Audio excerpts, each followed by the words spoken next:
Many international friends made great contributions to China during wartime, and many continue to do so after the founding of New China. To celebrate the 95th anniversary of the Communist Party of China, we now bring you the story of Isabel Crook, a foreign communist who has devoted herself to the country. This is Isabel Crook, more than half a century ago. Now 101 years old, she's one of the eyewitnesses of the founding of the People's Republic of China on October 1st, 1949.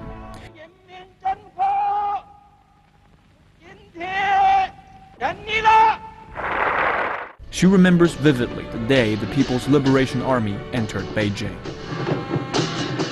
We looked all down the street and it had people, students, lots of students, all with red triangular flags that they were waving, and soon along came the incoming army, and then came the incoming cavalry, which was very exciting.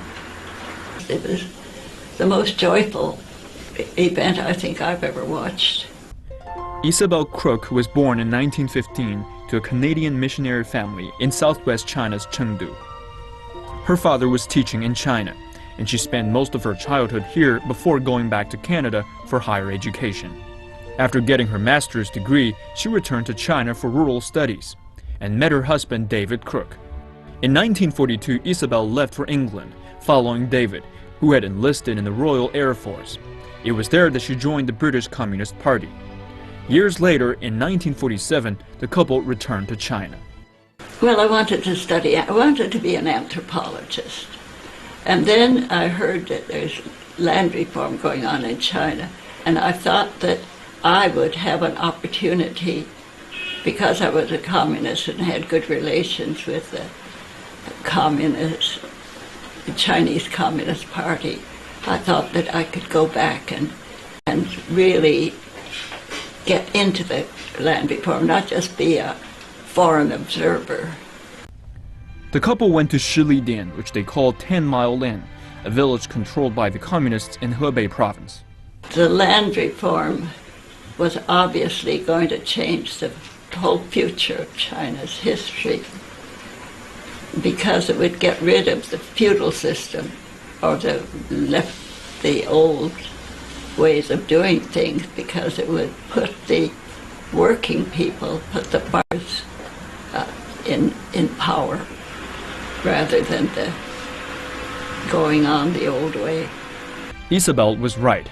In a few years, land reform movement swept the nation and united the farmers.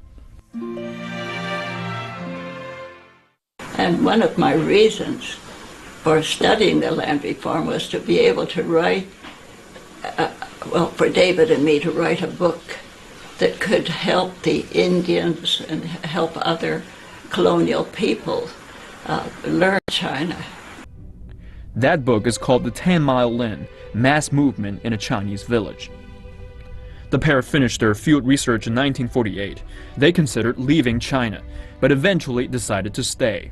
After we'd seen the land reform, we were asked to stay to teach English, because they said we're soon going to win the victory and we'll be setting up foreign relations, and we'll need people who can speak very good English.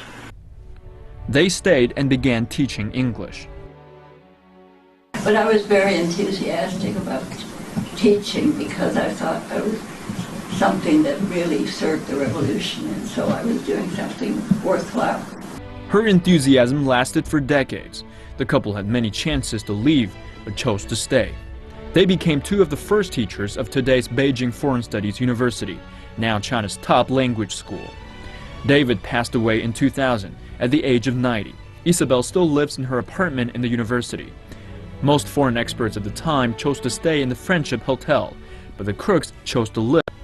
The 101-year-old is still leading a simple life in her small apartment, along with her pictures of Mao Zedong and Zhou Enlai.